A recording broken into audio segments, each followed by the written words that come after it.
How do you optimize your sales pipeline? Now, in a second, I'm going to take you through a model. Now, it looks at every part of the chain from content all the way through to delivering a sales call. You see, a lot of people just look at their content, they look at their sales, and they go for each individual part, but they don't think of the whole pipeline. The whole pipeline, just like it is in any level of manufacturing, there's a whole chain of things that could go wrong. So if people aren't turning up to sales calls, then there's something wrong before that. If you're not getting people replying to your DMs, there's something possibly wrong with your content. So in a second, I'm going to take you through each part of the pipeline. I'm going to show you how you can audit each part and help you to not only get more engagement, end up speaking to the right people, booking calls, but also the calls signing up. I'll see you in the video. Okay, I'm looking forward to this. This is going to be a really, really important video for you. Now, the subject of sales. Now, let's think of sales. Every online coach thinks sales is at the point of when somebody books a call and joins you on a call. And at that point, you hope that that person knows enough about you, your product, your program, who you help, and ultimately they're ready to buy from you. But how frustrating is it when call after call, the prospect doesn't really know you, they're not ready to spend any money, they're not ready to start. And you think, well, I just need to book more calls. Now, when it comes to sales, what you see in front of you is a pipeline. Now, think of a pipeline out in the desert, all right? Think of a pipeline anywhere. If you see how long it is, there are different joins along the way, different bolts, different sections. Now, at each part of that pipeline, something could go wrong. There could be a blockage, there could be a leak, there could be whatever it may be. But a pipeline from start to finish, from here all the way down to here, there could be something wrong. And it starts right at the point where people find out who you are.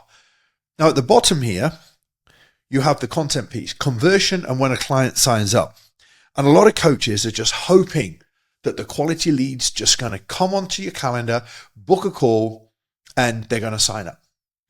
At each point of the pipeline, there are things that you can do to alter the quality of the lead. Most coaches don't even think about this. I put content out. I hope it's the right type of content. I have conversations with people. Maybe you're not even having DMs. Maybe people are filling out your form. They're getting on a call and you think, well, what can I do to get better leads? Well, you need to think of the full pipeline. That's how you've got to think. Most people say, I'm getting calls. They're just not good enough. I want more calls. Well, have you ever thought that the actual quality of the lead, you may have a perfect amount of calls coming into your business, but you have a terrible quality of lead. All of that is in your control. Now, the first thing, I'm going to go right back to the beginning. The first thing to think about is content. Okay. So I'm just going to highlight that there for you. The first part to think about is content. Now, with content, we need to first and foremost always think, are we talking to our ideal target audience? And have we positioned our marketing correctly? Is it speaking in a language that our audience relate to? Are we speaking to their pains, the challenges, the problems? Are people being aware and made aware of the clients that you work with? Are you inspiring your clients? Are you educating your clients, your potential clients? Or are we looking at another Instagram page full of workout tips and nutrition advice? Now, if on the left you are putting out workout tips and nutrition advice, that person very rarely knows why you're different. And as a result of that, the positioning of your marketing from the left-hand side through to very clear avatar, consistent, positioned well, helping break beliefs and helping your prospects to understand that they are in exactly the right place will affect the quality of the lead right down at the bottom, signing a client. So the first thing I want to help you with and understand here is that one part of your pipeline that will be faulty is if you're speaking the language of your leads whether you are actually addressing any of the problems and challenges that your prospect and leads face, because many people nowadays, coaches, you always focus on trying to get viral content, trying to get more views, but building a high quality brand is about avatar, positioning, and the messaging. You're not trying to get as many views as possible. You're trying to get the right people. So the first part of the breakdown is content. Now, the second part of the breakdown, which leads to the quality of the call, the conversations and calls, is engagement. Are we actually noticing through our content that we're getting engagement, or we're engaging with our leads? Now, this flows nicely down to conversations. So when somebody ends up on a call with you, they're either on the left, don't know you, and you've positioned joining a call for some help, but they don't really know you, or opportunistically they filled out an application form, or they do know you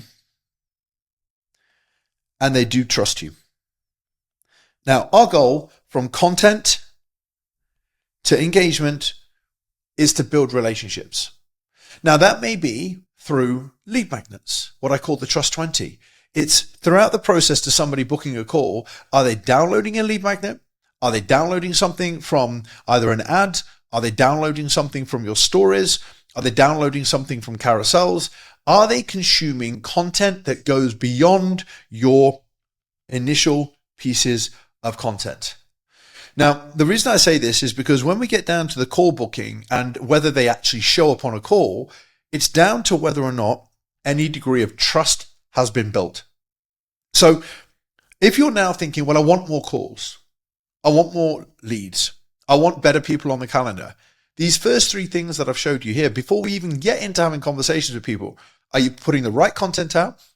Are you getting the right level of engagement? Whether that is through the stories or people liking your posts or engaging with you. And are you building up trust beyond your content? If the answer is no, then down here at call bookings and whether people actually show up on the call is either going to be strong or weak. Now, this then leads us to the quality content, engagement, and people building a relationship up with you leads to DM conversations. Now, at this point, if you get no replies when you send messages to your followers, it's because the first three things aren't connecting. No, low engagement. You're also getting content that's not positioning you or positioning that's aligned with your target audience, and you're not building any relationship with people. So when you actually have replies to your DMs, that's telling you that people are wanting and ready to engage with you. They've built trust with you and they're ready to have a conversation with you. So a clear sign that your DM conversations are being a clear sign that your engagement is working, your content's working, is that when you send messages, 30 to 35% of the people you speak to inside your DMs, they reply because they're genuinely keen to have a conversation with you. Now, at that point, you make a proposal. Through a very engaging conversation, you make a proposal.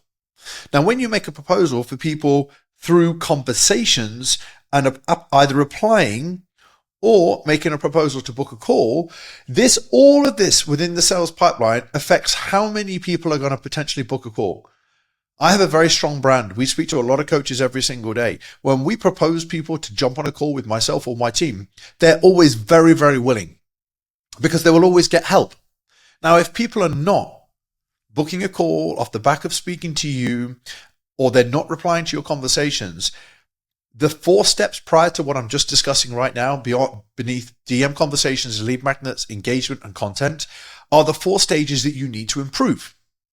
When you've improved them, you will find you will get more proposals and more people applying or accepting an invitation to join you on a call.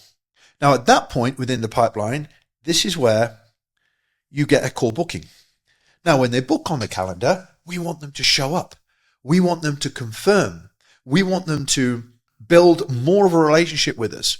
So we have a 2-step process. When we confirm the call, we actually then send people something of additional value. Maybe a client case study. It may be some homework to do before the call. So you could have a case study that you send people. You've seen many of my case studies. We actually send a lot of them out, so our clients get to know our prospects get to know our clients. You could send a case study out, or you could just send some homework 3 or 4 minute video asking your leads or prospects before the call to self-identify where they are on the journey towards wanting to get to where they are, so that you know fully when you join them on a call how you're going to be able to help them.